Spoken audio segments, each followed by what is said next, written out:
Well, good morning, Facebook family and friends.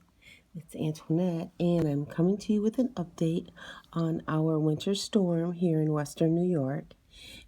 Yeah, it's cold, man. It's cold. We got enough snow for the year.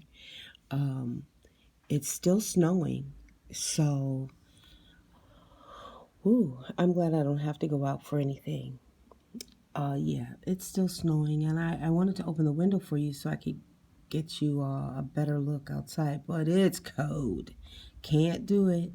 Can't do it. You see that tree? Those tree leaves are moving, and y'all see that gust right there? No, can't do it.